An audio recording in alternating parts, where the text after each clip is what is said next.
Saints fans and Hoodads from all over the world, this is Kyle T. Mosley here with the Bayou Blitz, and I'm looking for my co-host, Mr. Bob Rose. Don't see him yet in the queue, but hopefully he'll be here pretty soon. Let's see here. Okay. Well, anyway, he should be coming pretty soon, guys. But again, this is Kyle T. Mosley. I want you guys to have a great time this Christmas with your families. The Saints are playing tomorrow. They're playing the Minnesota Vikings, who have always been a nemesis or thorn in the side of the New Orleans Saints. But hopefully the Saints will prevail tomorrow. Now, I'm doing something special today. I'm having some Christmas giveaways. So if you guys would like to participate in the giveaways, and I'm doing it through Cash App. Okay, so if you want to post your Cash App, whatever your handle is, whatever that may be, I will go ahead and Cash App you a little something from the Saints News Network. Oh, well, did we lose myself? Oh, okay, all right, cool.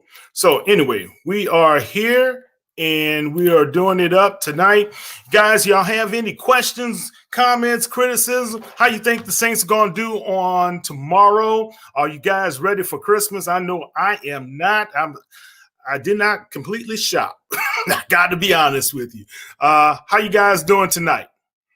Who Dat Nation? And where you guys are hailing from? Give me a who dat or Merry Christmas in the comments section. Hello. All right.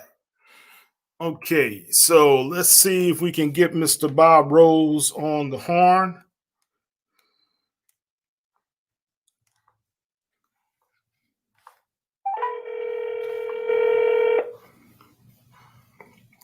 Merry Christmas to y'all. Merry Christmas, Diana. How you doing? Charlene, I see you. Merry Christmas from New Orleans. New Orleans. I miss home. How y'all doing? Are you practicing? Hey, man, I'm waiting for you. We're on the air live. What? Yes. I sent you the link. Come on. All right, on my way. All right.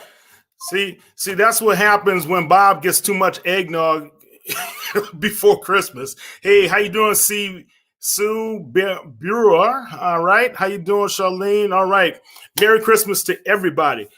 What do you think is going to happen with the Saints tomorrow? We think we're going to finally seal up the division, guys? Give me a who dat. Give me a shout out. If you want a little Christmas, a little something extra in your stockings, put your Cash App in the comments section. Put your Cash App in the comment section. I'm only doing it for 3 people. So if you want a little something, do that. Bob and I are giving a little giveaway. And let's see here. There he is, Mr. Bob Rose himself. What's going on, Bob? Not much. Merry Christmas, Kyle. Merry Christmas. Who dat? All right. Bob, I told people you had a little bit too much eggnog already from the Christmas office party. So,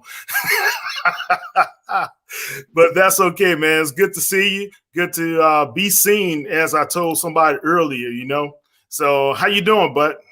I'm hanging in there. We're on the air now? We are on the air. We are on the air. Man, you ready for Christmas? Are you ready for Christmas, y'all? We're as ready as we're ever going to be here. Listeners, viewers, thank you for bearing with us. Thank you for bearing with me tonight. And I hope everybody is having a very, very Merry Christmas so far from all of us at the Bayou Blitz family. Yeah. Charlene, all right. Who dat? All we want is a win for our team for Christmas. Yeah. That's what we want to see. The New Orleans Saints sealing up the division finally after 3 tries, right?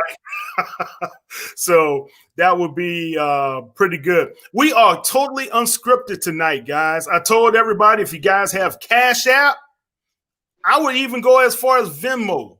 I will, if you give me your handle, I will give you a little something for Christmas. Just Post it. If you feel too shy posting it, send me a little text and I'll email. And it's for the first 3 people. So if you guys don't do it, folks. He might be taking it out of my paycheck. Yeah, it is coming out your paycheck for being late. Yeah. But nah, all seriousness, man. Bob, let's before we talk about anything else. Okay, we got one. We got Shan Pretty. You're gonna get a little something from me. All right, Shan. Let's see. So we got one. We got 2 more to go, guys.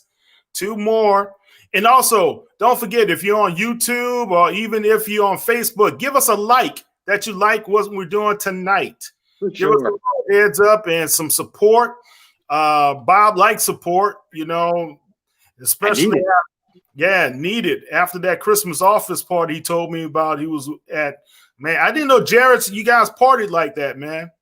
Well, we actually do, and I'm pretty sure that I worked my last day of 2020 because of it. So, oh, okay. Well, we'll talk about that a little bit later, man. But anyway, I might need a raise. You might need, all right. We got the first 3. We got. I know that Leilani person, Leilani Cole. That's not your Leilani, is it, Bob? No, sir. I don't. No way. Yeah, that's his Leilani. Okay, well, it is. So we got 3 people already. Thank you. You guys gonna get a little something in your stockings, and it's not gonna be cold from Bob. So anyway, all right, man. Let's have a good time tonight. Bob, what happened to the Saints last weekend, man? Against the Kansas City Chiefs, Patrick Mahomes just came in. Their offense looked pretty good, but they didn't look as dominant as I thought they would. Am I wrong? No, Kyle, you're not wrong. And in my opinion, the problem wasn't with the Saints defensively, certainly to start the game. But let's start there. I think every single one of us were a little bit worried about how this game would go because of the Saints defense, pass defense specifically, up against Patrick Mahomes and that track team that Kansas City has on offense.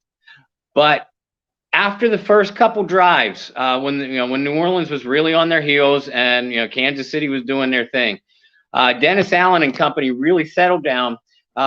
Stayed true to what their game plan was coming in, and that is dropping extra people into coverage and banking on getting pressure on Mahomes with just 4 or 5 rushers.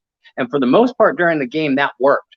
And you would like to see the officials call it fairly evenly. And I'm not gonna. We talk so much about officiating on and off of the air. So I'm not going to belabor that point, but my God, Sheldon Rankins, David Onyemata, and Cam Jordan were getting mauled and mugged in every way, legal and illegal, all game long. But outside of that, I think if you're a Saints fan, you have to be encouraged by the way this pass defense played.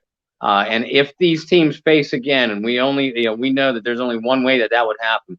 If these teams play again, Andy Reid and company are certainly going to make their adjustments, but you have to like the personnel, the way the Saints played and approached this game, and they had to come out of it with a lot of confidence, boost to their confidence. Wouldn't you agree?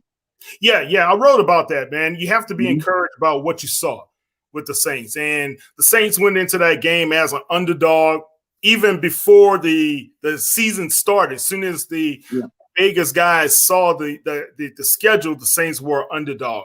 But it was the defense that kept them in the game. It's been the defense throughout the whole season that's been keeping the New Orleans Saints together.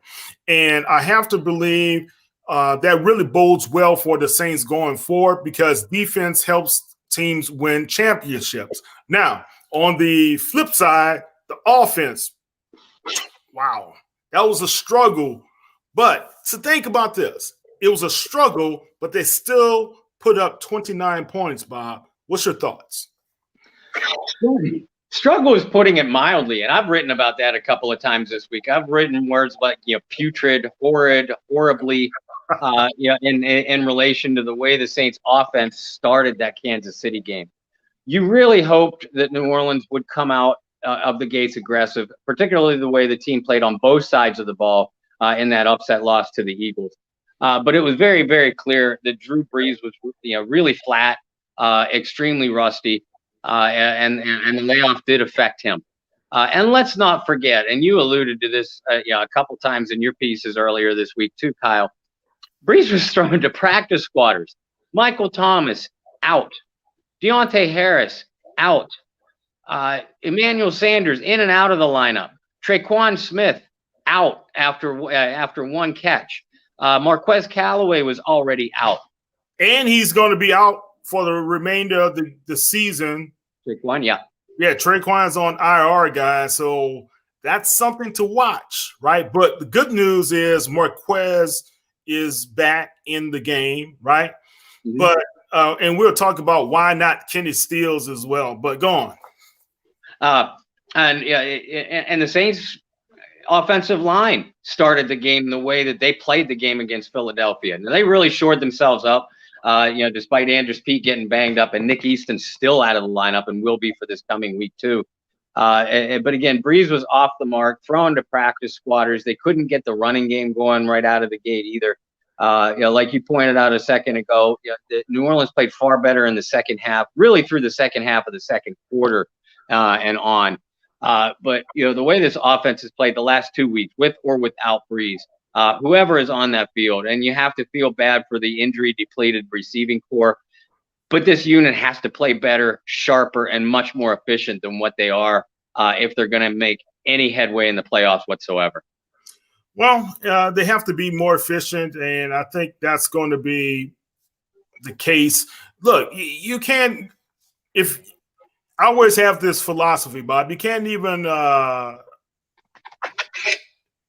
you can't keep doubting Drew Brees, right? And you can't keep doubting Sean Payton.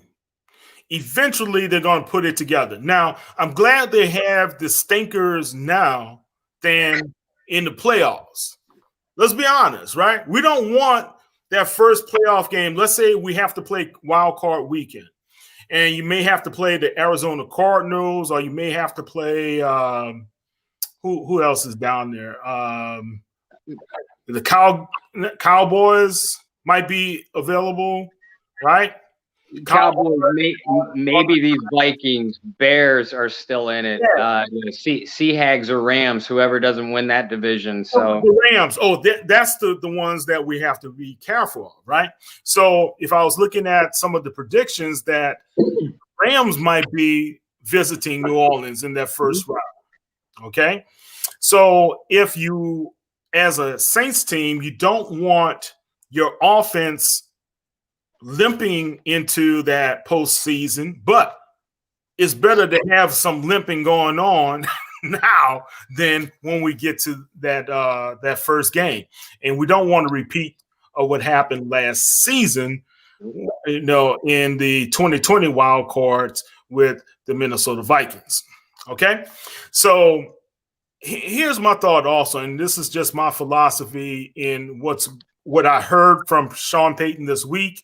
What I've heard from the offensive players is that I think they're getting things back on track. And I like the fact that Emmanuel Sanders has taken more of a leadership role to help support the younger wide receivers, the guys who coming off the practice squads, right? Jawan Johnson, who he and Brees misfired a lot. I think it was 4 targets, no receptions in that game. But in the prior game, Jawan Johnson did catch a couple of passes from Taysom Hill, right? So I think right now, if you got 2 more weeks to kind of get these guys on the same page with Drew Brees to kind of understand what's going on. Now we have a short week. They play on Friday, but then they're going to have a little bit more time after that headed to Carolina. So your thoughts? Yeah, and that's going to be big. And look, I like Jawan Johnson coming out of college. I actually thought that he would make the active roster. I was on the Jawan Johnson fence. You were on the Marquez Callaway fence. But I think both young men are talented. We saw little Jordan Humphrey make a couple plays last week, and it was good to see him involved. And you're right. And your conversation with Coach Payton, he sort of alluded to what we already suspected. It was that hey, look, Michael Thomas probably could have been a go last week, this week, but he's playing through some pain. And this team is doing something that we haven't seen them do in previous years. And they're putting a little less emphasis on regular season games to try to be 100% healthy for the playoffs. And that's why they put Michael Thomas on the shelf. That's why they put Deontay Harris on the shelf. And that they're being careful with some of these other guys like a Nick Easton, who probably could have gotten back into the lineup this week, so on and so forth. So you do like what you're hearing from the Saints as far as that goes. This is a veteran crew. They've been around the block. They've been there, done that. So they're not going to panic. Well, all that's good. But this team still needs one more win to even secure the division title and at least one home playoff game, probably two. If they play up to their capabilities in the first round of the playoffs. The Saints probably do recognize that their chances for number one seed and home field advantage are slim and none. With Slim packing his bags and on his way out the door right now. And what I mean by that, folks, if you don't know what I mean by that, the Saints need to win their last two games. The Packers need to lose their last two games. That's the only way the Saints get home field advantage. So the layoff is going to be good between this Vikings game and the Panthers season finale. But it also gives the Saints a chance to scoreboard watch a little bit this weekend. And if the Packers win their game, that means that the best the Saints can do is the number two seed. So we're going to see some more veterans rest for that Panthers game if they win this Friday. And that's that and for so many other reasons why this game is so important to the Saints. And I know, like you just said, the team isn't panicking. But if they drop this game, if they get upset at home by the Vikings again, you got to believe that that's going to shake their confidence just a little bit as they go into the playoffs. So they need to come into this game strong, flex their muscle a little bit because the Vikings are banged up in their own right. And for the Saints, this Minnesota team ended New Orleans season 2 out of the last 3 years. So you have to believe that the veterans in that locker room have a little bit something extra to prove, for this holiday, for this pivotal game, because a Saints win would also officially eliminate the Vikings from the playoffs. Yeah, still Justin Jefferson, Adam Thielen, Dalvin Cook, a dangerous offense. It's like my friends used to say, you can't have one of those caged pit bulls tied down with a chain link chain too long, because those bad boys are going to try to find a way to break it eventually, right? Yep. So I think right now Dalvin Cook is playing at an all-time high for the running back. I think Justin Jefferson, his first season, he only started 12 games out of the 14 games he's played in. But look what he's done. He's had a Pro Bowl season thus far, possibly an all-pro season to some of the sports writers. So I like what I see, and he's probably he and Justin Herbert are kind of neck and neck for the Offensive Player of the Year award, right? So I asked Sean Payton about Justin Jefferson, and he said he's savvy, he's smart, he has good long arms. And what was funny, man, he kept talking about him. He said, I turned on the touchdown reel every Monday, and it shows all the touchdowns in the league from the 1 yard line on. And he said every week he's on the reel. So he's been noticing him, So look, the Saints had a shot at him. They decided to go Cesar Ruiz. They decided to strengthen the offensive line, but they passed on 2 LSU products, Queen as well as Jefferson. Look what Queen is doing too. So, yeah. All right.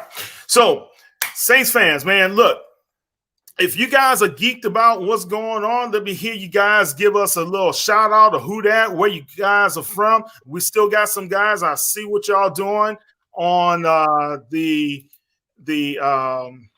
viewing. Hey, also give us a little post. I may be generous enough to give you another little shot, you know, and you have a little something from Bob. I'm gonna take it out his paycheck, and that'll be good for him. He's happy about that. Look at him smiling, have a nice little Christmas tree in the back. You know, all I have is some ornaments, Bob. I don't have a Christmas tree, so well, all right. I'm sure, and I know it's been a while since we've been on the air, other than our halftime shows. But I figured the viewers were getting a little bit sick and tired of my Saints shrine over in the corner of my living room. So yeah, during the holiday season, I figured I'd give a little Christmas tree backdrop. And folks, if Kyle does give you a little bit of present out of my stocking, that is good, and I'm happy for you to contribute in your Christmas gift. Just remember, I'll be able to track down your address, and after I get kicked out of the house, I'll have to come live in your basement and/or shed. Okay. Now he's not too far off from that, because I know he gets in trouble often. So anyway, man, often. All right. Everybody's got to be good at something. There you go. Look, you excel at it. You are outstanding at it. Okay. All right, guys. Saints-Vikings on tomorrow. Christmas. Ho, ho, ho. Everything is holiday cheer. So special teams, Bob. Special teams has not been the greatest at the first part of the season. It was. Now Deontay Harris is still injured, lingering. He may come back, but tell me, what's going on? Why is Will Lutz having these issues? It's clearly a slump with Will, and I wouldn't be too worried about him. He's bound to kick his way out of it. You just hope it comes sooner rather than later, because I think all of us that follow this team, be it fans or media, all of us expect the Saints to be in a close playoff game or two. And Mr. Lutz has been clutch throughout his career, but yes, you would hate to see him come up with a case of the yips, in a postseason game and have them come home early. The numbers are a little bit misleading too. I know he missed what, Kyle? 2 field goals against Philadelphia. Was that right? Yeah. But one of them was a 57-yarder outdoors in the December winds of Philadelphia, Pennsylvania. That's not an easy kick for any kicker to make. Did you say Philadelphia? Yes, sir, I did. Philadelphia, Philadelphia, Pennsylvania. All right. But that 57-yarder that Lutz made. Yeah, we've seen him nail those before. But an outdoor kick like that in the environment like that is tough for any kicker. And he shouldn't have been put in that position in the first place, because Taysom Hill held on to the ball too long in 2 of the previous 3 plays and took sacks. So the offense has to do their job and get Lutz closer. If they can't convert field goals into touchdowns, then at least give your kicker an easier chance. Yeah, Thomas Morstead looks like he's kicking his way out of a midseason slump. And I'm sorry, we'll get back to Lutz. So again, I'm a little bit concerned with the special teams, and certainly Deontay Harris being out is huge. I do hope he is back for the playoffs, because he's a game changer. But it is a little bit worrisome, to be honest. Yeah, it looks like Tommy Lee is not going to play this on tomorrow. Right. He is off the roster at this time. They may bring him back for practice squad. I know they brought in Lampman. That was kind of a head scratcher. So a lot of people have been asking about this. Why haven't the New Orleans Saints signed Kenny Stills?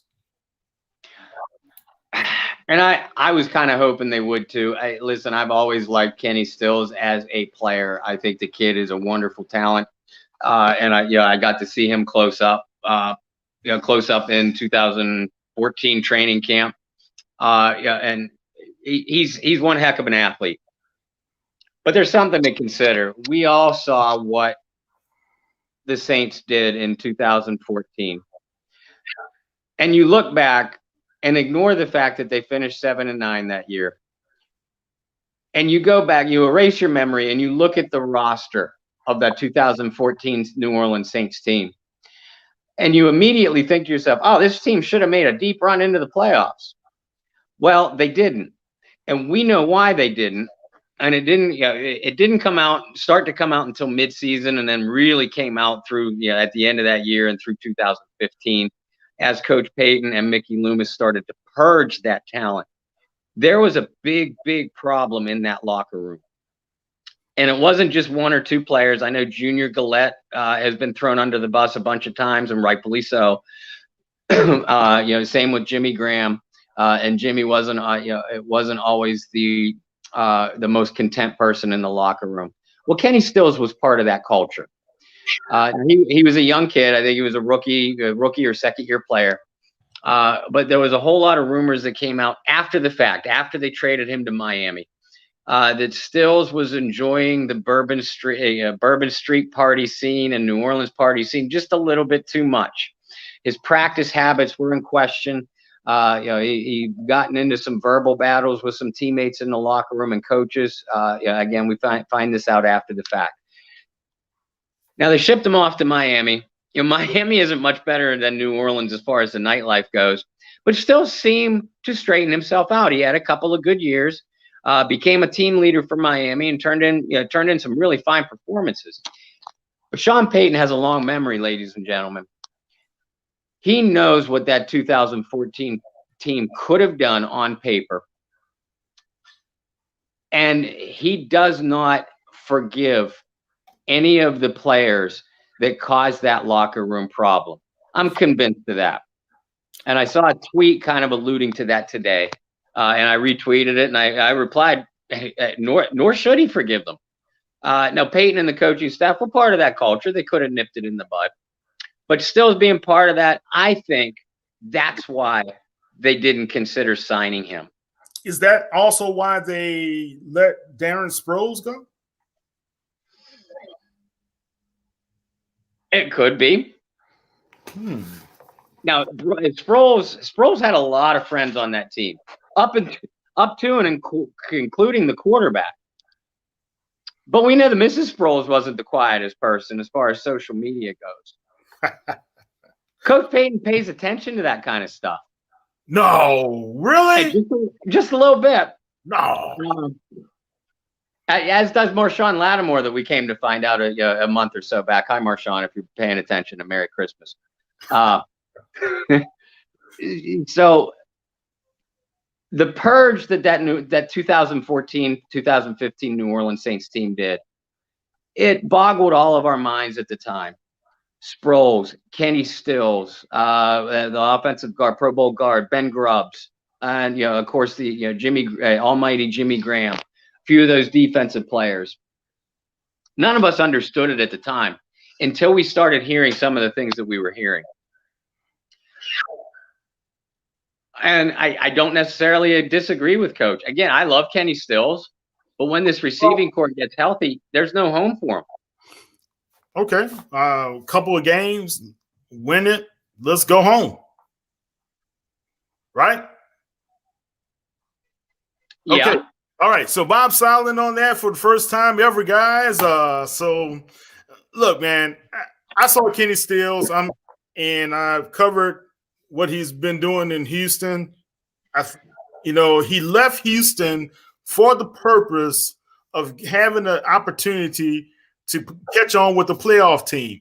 And I'm just kind of baffled that no playoff team, because there are a couple of them that need wide receivers, have signed him thus far. So that's what's kind of curious to me.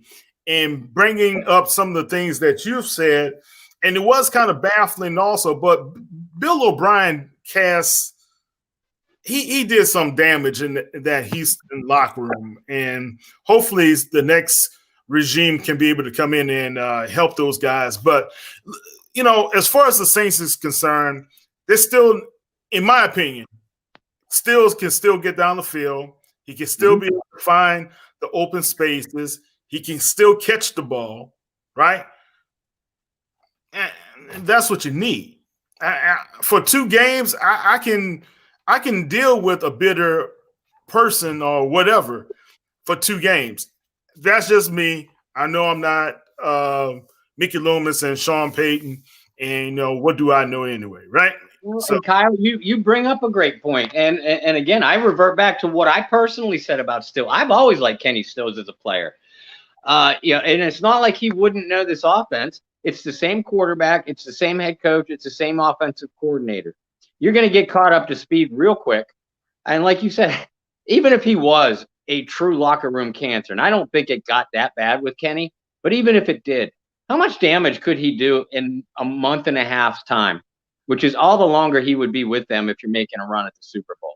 Look, this has to come. Yeah, we always refer to petty Sean Payton, and that's one of the things we love about him, but it's also one of the things that we hate about him.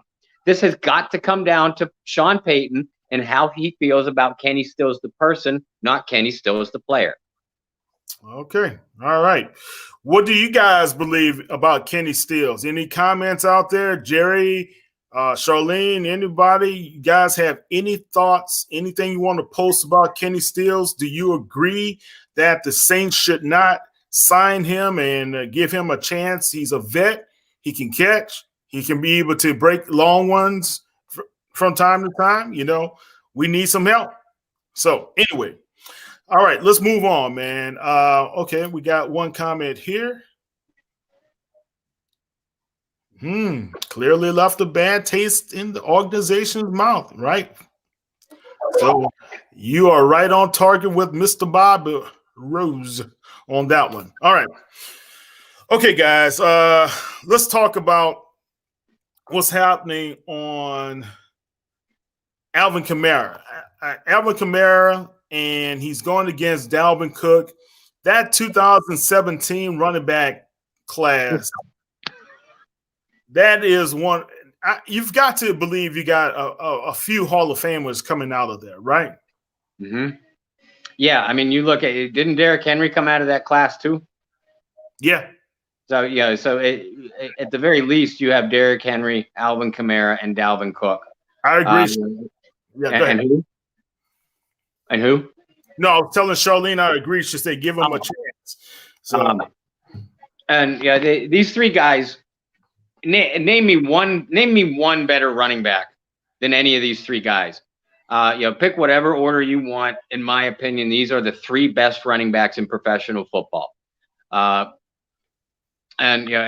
take Kamara on my team. I'm glad he is on my team because of his versatility and his pass receiving skills. Right. My goodness, you can really build a franchise around any of these 3 players. Yeah, man. Let's look at this list. Like you said, you got Leonard Fournette, Christian McCaffrey, Dalvin Cook, Joe Mixon, Alvin Kamara, Kareem Hunt. Wow. James Conner. Another big name. Get down. You got Aaron Jones. I didn't know he came from that class. Tariq Cohen, Chris Carson, Marlon Mack, Wayne Gallman. I mean, that is a pretty stack. Just the draft class. Get this. Now, here's the undrafted guys. Austin Eckler. Wow. Corey Clement. And Matt Breida. That's a pretty impressive list of guys in one class. And I know Leonard Fournette is trying to resurrect an early resurrection of a career, man. That was kind of crazy what's happening with Leonard, but man, that's a pretty good list of players. To say the least, yeah. But again, and with all due respect, I had forgotten that the Christian McCaffrey came out of that class. Kareem Hunt looks like he is resurrecting his career, and he is one heck of a runner. And the other guys, Eckler and the other Breida, the other guys that you mentioned have all had really good moments.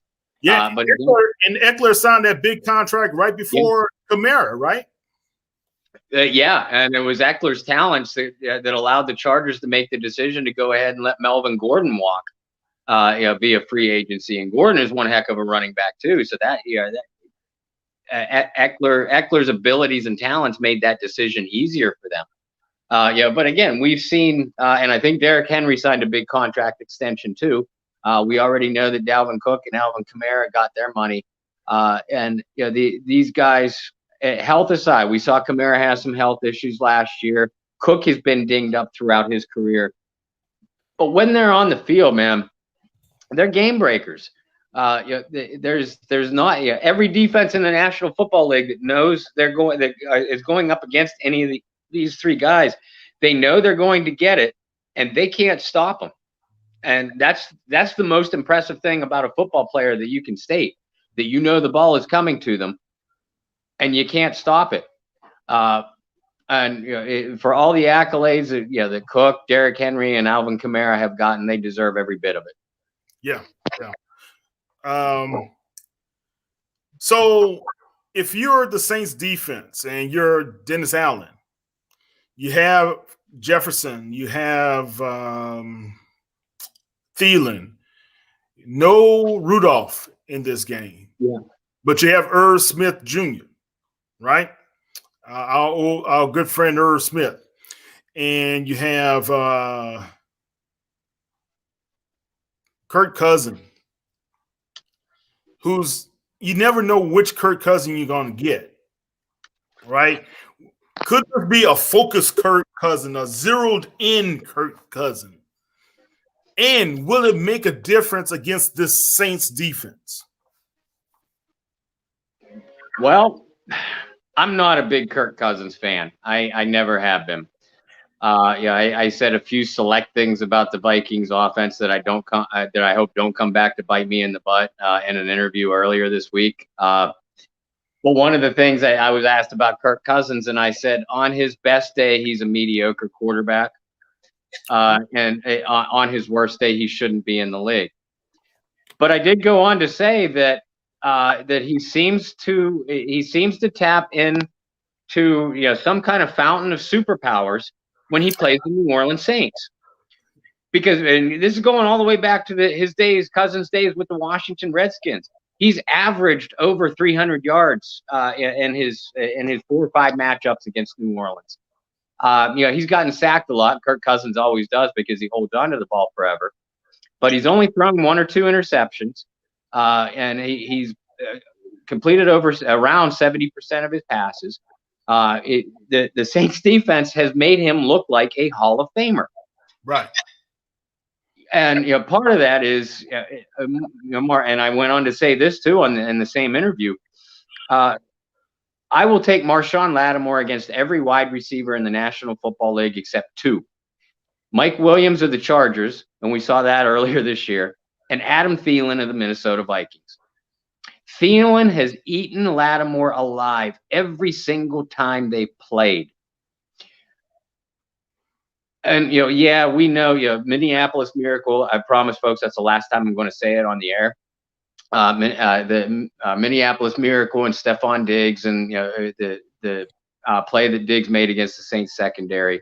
And we know that Diggs has given the Saints postseason nightmares. Janoris Jenkins in last year's playoff matchup actually shut Diggs down, held him, when they were faced off, he held Diggs to just 1 reception, when targeted under Janoris's coverage. But Thielen once again ate the team alive. Now, the play that Adam made deep, into overtime to help set up the game-winning touchdown, which, by the way, Kyle Rudolph pushed off on. Lattimore was on the sideline at that point in time. I think, in fact, I know my friend Patrick Robinson was in coverage. Yeah, he just got hurt that prior play. Right. Yeah. But Thielen had over 100 yards or around 100 yards receiving even before that, mostly on Lattimore's coverage. So I'm going to be very interested to see what they do. And like you pointed out, Kyle Rudolph isn't playing, but you have to be very aware of the athletic talents of Irv Smith Jr. And by the way, it's to the original Swervin Irvin Sr. Merry Christmas if you're tuning in. I don't think I can't see the Saints using any of their cornerbacks, even Chauncey Gardner-Johnson on Irv Smith. I see them trying to bracket Justin Jefferson under Marshawn Lattimore's watch. while they maybe switch Janoris over to Adam Thielen. Because this Saints defense and Dennis Allen and Sean Payton, the head coach, of course, they recognize and they bank on trends. So they have had to have noticed the same kind of thing that I just pointed out about Thielen being kryptonite against Marshawn Lattimore and this entire Saints secondary. And you got to get pressure on Kirk Cousins. There's no quarterback that's worse in the league that gets more skittish under heavy pressure than Kirk Cousins and the Minnesota Vikings. So you really need to see them employ an aggressive defensive package from Dennis Allen, like we've seen most of the year. And hell, they were able to get pressure on Patrick Mahomes and a pass-happy Kansas City team. If you can't get pressure on a Minnesota Vikings team, a skittish Kirk Cousins, and a Swiss cheese Vikings offensive line, then frankly, you don't deserve to win the game. A Swiss cheese offensive line. All right. I don't disagree. So I like what you're saying. But the problem is, like you said, what if this offensive line, like we've seen in years past or games past, recent games, because weren't the Saints supposed to abuse the Philadelphia offensive line? What did they do? They didn't touch it all day. Right. No sacks, 0 sacks. Right. All right. That's all I need to say there. Marcus Williams not being in the lineup is huge. And he was having such a great season, man. I think this season, I thought it's more of an all-pro caliber type of season. He was being rated high in the run defense with Pro Football Focus. I think they had him graded as the 6th best safety in the league, overall. I thought he should be a little bit higher than a couple of those guys, but that's just my opinion, right? Collinsworth and his Pro Football Focus people, they do some good work. So I'm not going to say anything against those guys. Whoa, that was my camera, guys. So I don't know how that – but anyway, it happens. The show must go on, Bob. Remember that. All right. So as far as the team is concerned, that's my only concern right there. What's going to happen with the defense responding on the back end, how the secondary is going to handle and hold up. Okay. Now, wide receivers for the New Orleans Saints, do you think is going to be a problem? We're going to be on the same page. What's going to happen? I think it could be a problem, yeah. And we saw that as a problem against Kansas City. Those wideouts weren't getting any separation on 3 different plays. When I rewatched the game, on 3 different plays, there were at least 2 receivers in the same area.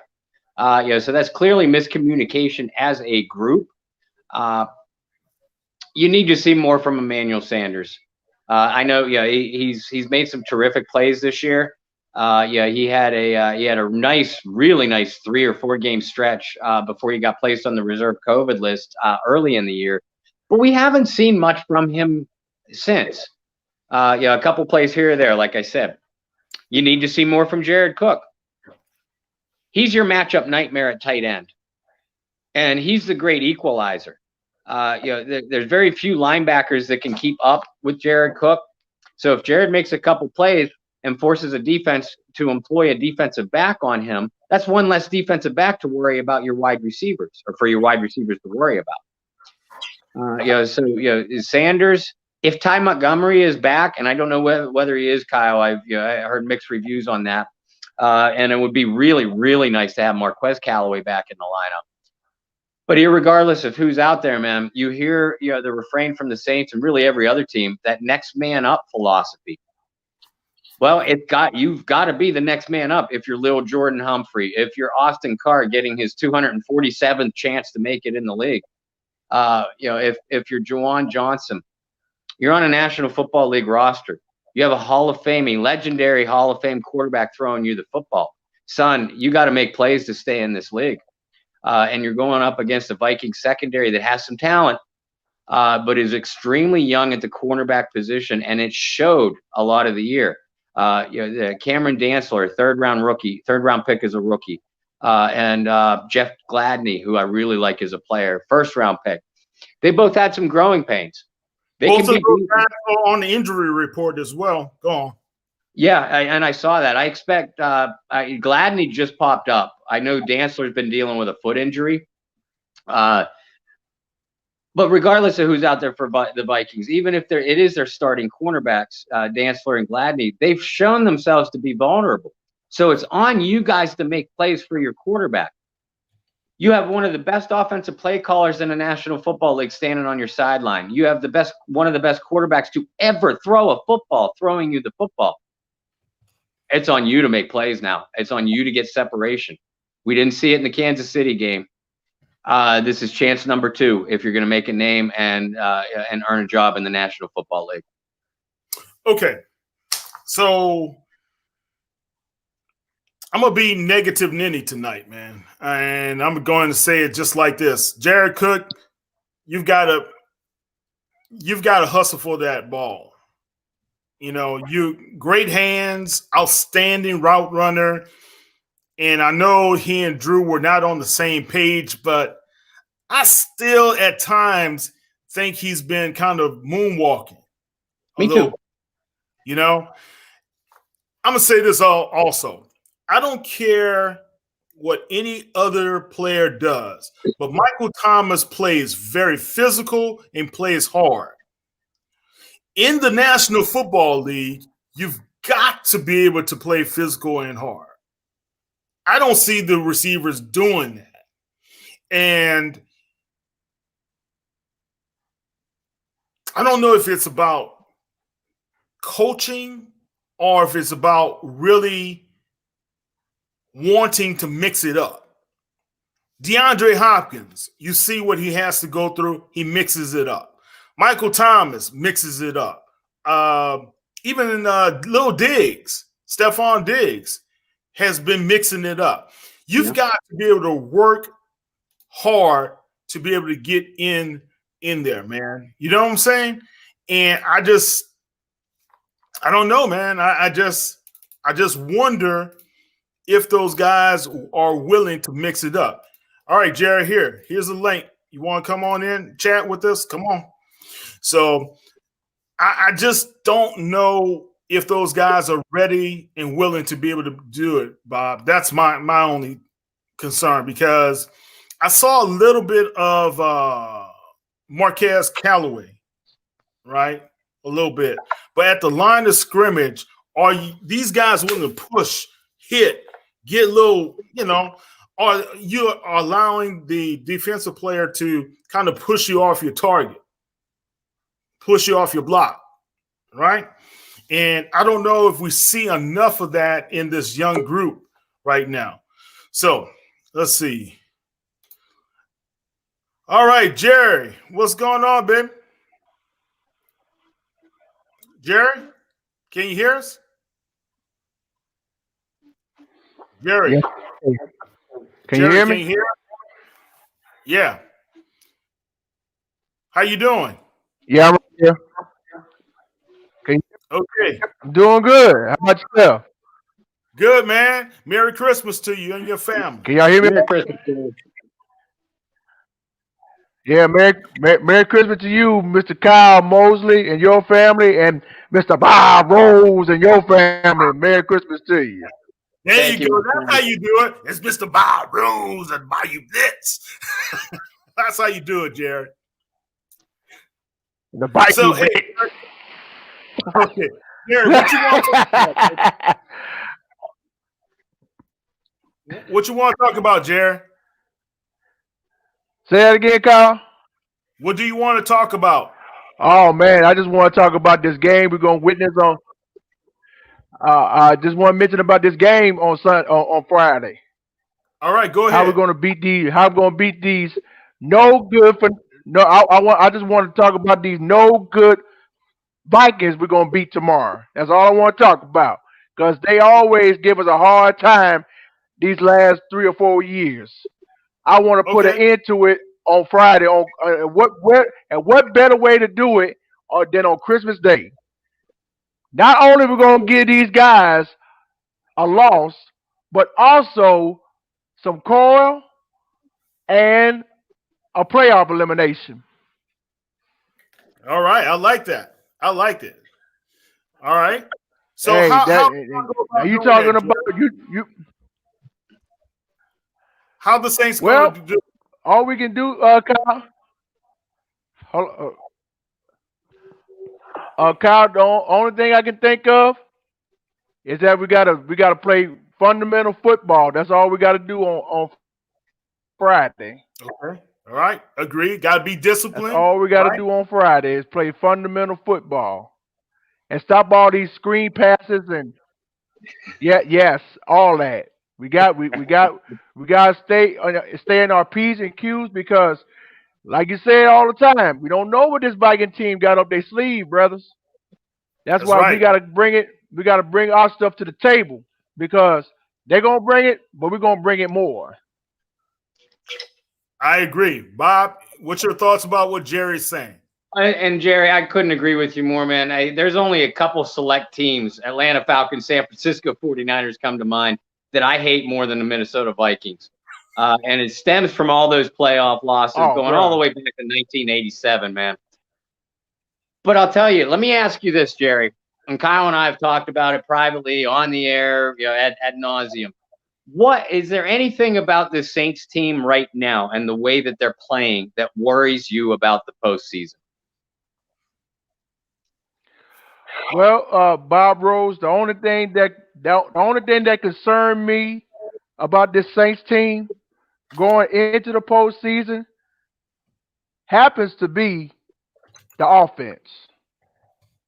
That's my only concern. Now the defense, no problem because they know how to get the job done. But the offense, we'll see because you see with these new weapons we got. You mean you're gonna have to gel all that stuff together in order to be once again like the hottest Saints offense in the postseason because we done it before, even though we got aced out several times. I understand that.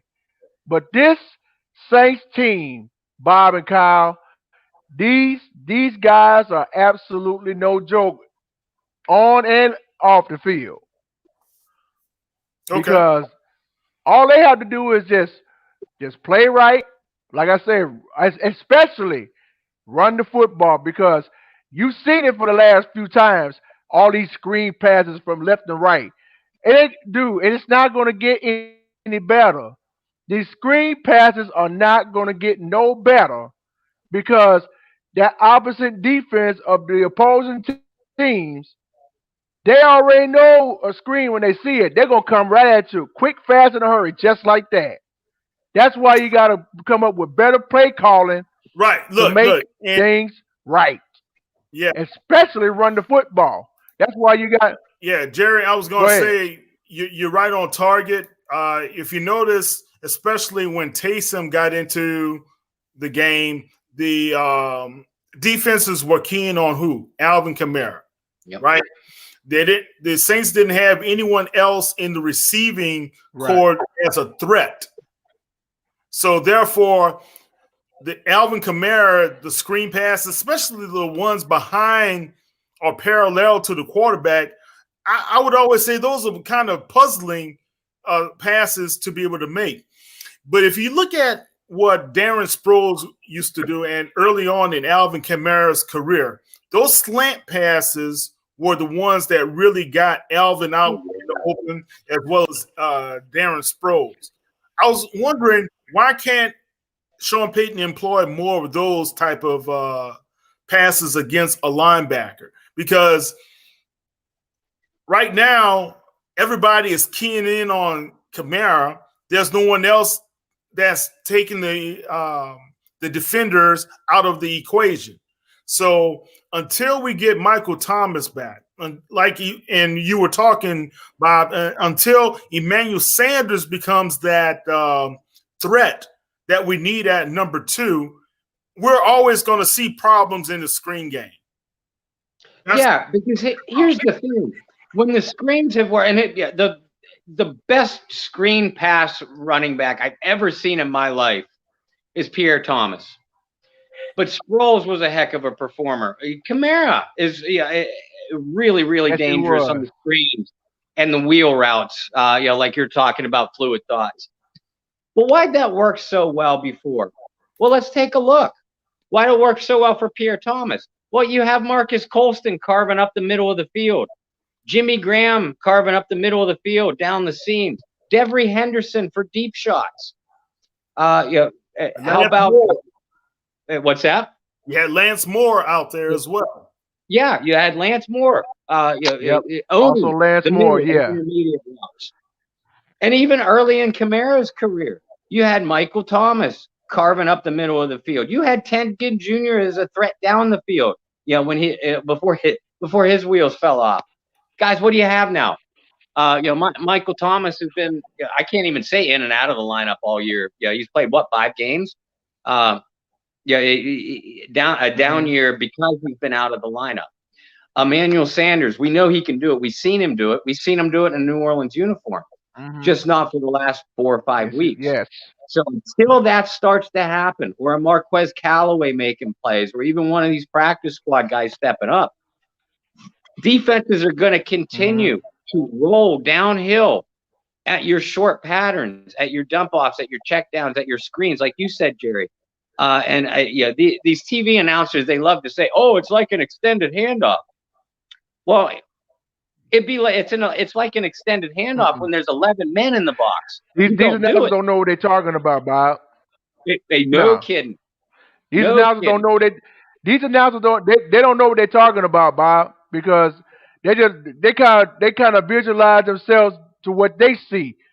We already know what we see as Saints fans. We already know what play is going to happen next. What play will work? What play will not work? We look. We've been like I had a cap that say it been there, done that. Been there, done that. That's right. You're right, man. All right, Jared. But my main key is Kyle and Bob. In order for us to get to where we need to be, in order to get a playoff spot, all we got to do is clinch the division on Friday and beat the Minnesota Vikings and send them back to Minnesota so we won't see them no more. We got to stop these dumb penalties. Yeah. Because these referees, without a shadow of a doubt, Lord knows they hate the Saints. Lord knows they hate the Saints. Because every time you turn around, Kyle and Bob, every time you turn around, you do a nice running play. What happens? Holding. Offense. The next play, a nice pass down the field. A legal shift. A legal motion. Before the snap, ball start. Personal foul. Offensive pass interference, offense. Same way on the defensive side. Personal foul. Unnecessary roughness, defense. Personal foul. Chop block. Defense. Oh, man, I'm talking about.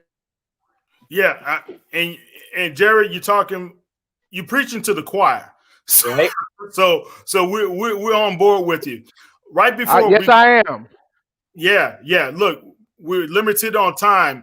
Give us your prediction for tomorrow.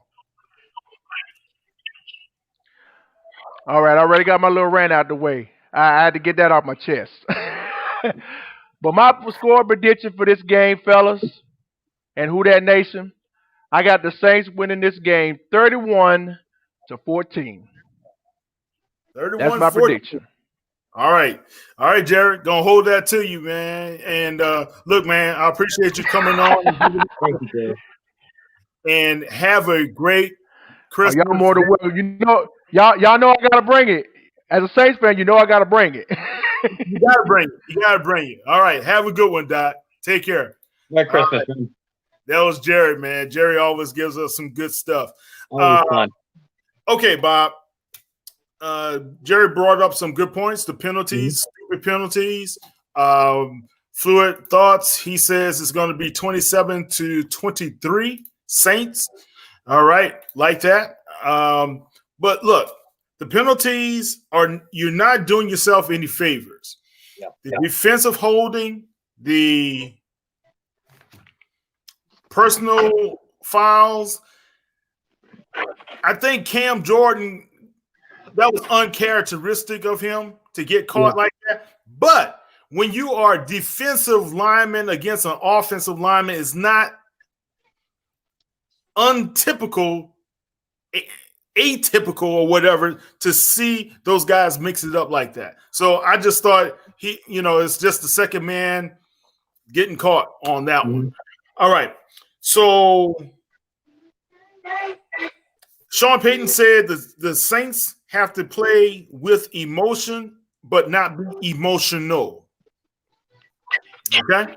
So I like that. All right, Bob, any last keys and nuggets before we start to sign off? I mean, I think we hit on all the major points. And listen, it's Saints-Vikings. We can talk matchups and history between these two teams probably until next Christmas without taking much of a pause. The key is the Saints are on a 2-game slide. They came out sloppy against Kansas City, and they were just unmotivated against Philadelphia the week before. You hope to God that this team learned their lesson, because even with all the injuries, they have the talent on this team, and I'm not overlooking the Vikings' talent by any stretch.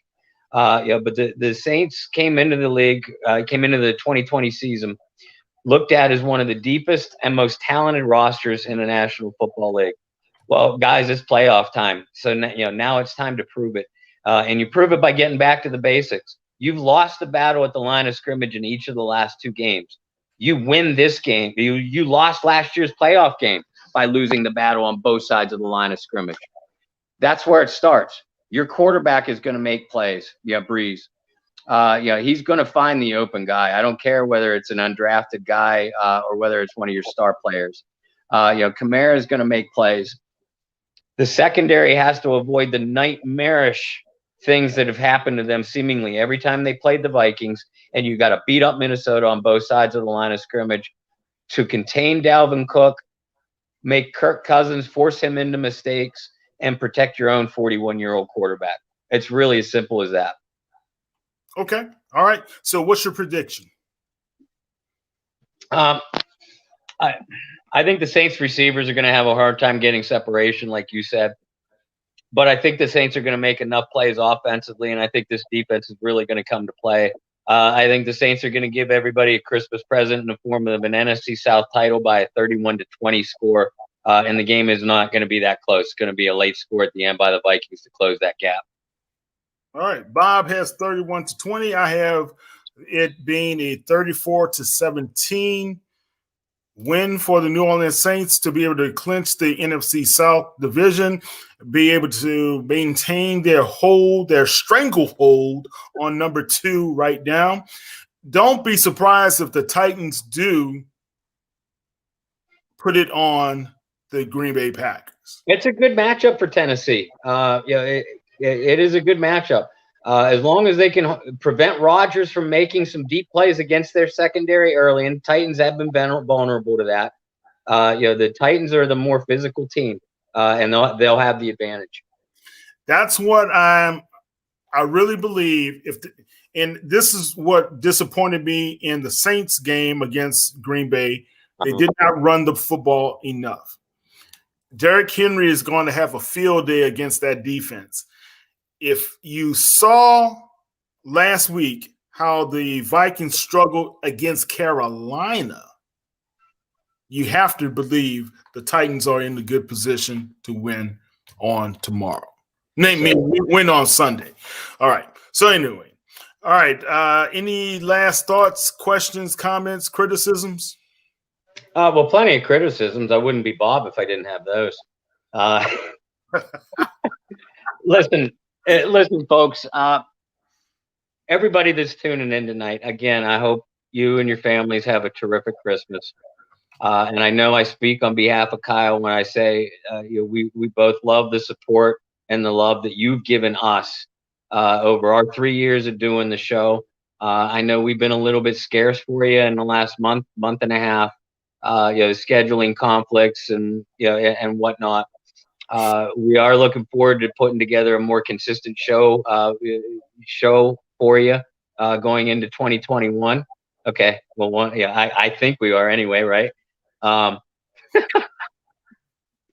we'll figure something out, folks.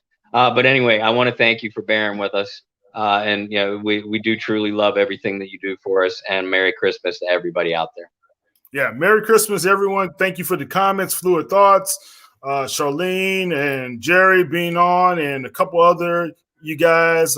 Thank you for participating in tonight's show. Let's see, Darnell and Shan Pretty, and I think Lala. I think you know that person. I think she gets enough the money anyway, so we'll just take her out the equation. But yeah, I haven't seen a Sports Illustrated a Sports Illustrated check since September. So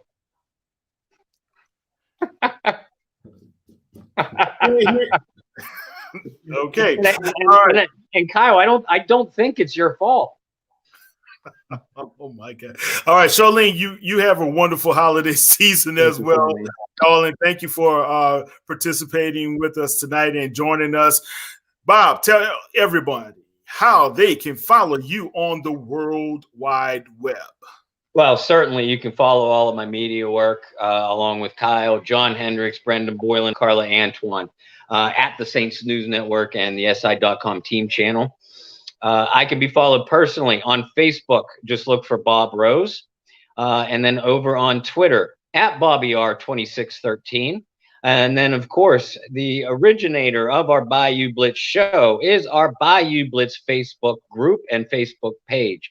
Thank you for everybody who is already a member of that and everything that y'all do to put together such a great Facebook group. If you're not already a member of the Bayou Blitz Facebook group, just look it up. Kyle, myself, or our team of terrific administrators will welcome you into the family, and I promise you you'll have fun. It's a great group to belong to. All right, cool. And before the season is out, I'd like to say thank you and Merry Christmas to the New Orleans Saints organization, as well as Merry Christmas to Tony Roussel in PR. Would like to also recognize Shanika Dabney Henderson over at the New Orleans Saints, the VP of production, for having Brendan Boylan on to give the fantasy updates a few times already this season. He's done a great job there. Also, I'd like to thank and send out some warm holiday greetings to Bonnie Cobb, Joel Smith, D.D. Johnson, a lot of you Facebook Richie administrators, Richie as well. Thank you guys for allowing us to be entrenched with your groups and be able to send all of our New Orleans Saints news to you guys. I really do appreciate it. And you guys have really, as well as the guys over at saintsreport.com. Mm-hmm. And you will see also we're formed a partnership with Ken Trahan at CrescentCitySports.com, and you'll see some of our content going out over there as well. So thank you. Much appreciated. Keep on following us. Keep us giving us your feedback. We love what you guys have been able to do to help us and be able to get us to the ranks of where we are already within the Sports Illustrated network. You can go to www.saints.media, and that'll take you directly to our Sports Illustrated site. You can follow me at KTMOZE on Twitter, and you can follow everything we do at Saints News on Twitter, Facebook, Instagram, as well as anything you want is at Saints News. So I'm Kyle T. Mosley. Yeah. It's me. And that's Mr. Bob Rose. Ho, ho, ho. Merry Christmas, everybody. Thank you. Have a safe, wonderful time as the New Orleans Saints will take on the Minnesota Vikings on tomorrow afternoon inside the Mercedes-Benz Superdome. Take care. Have a good one. Who dat?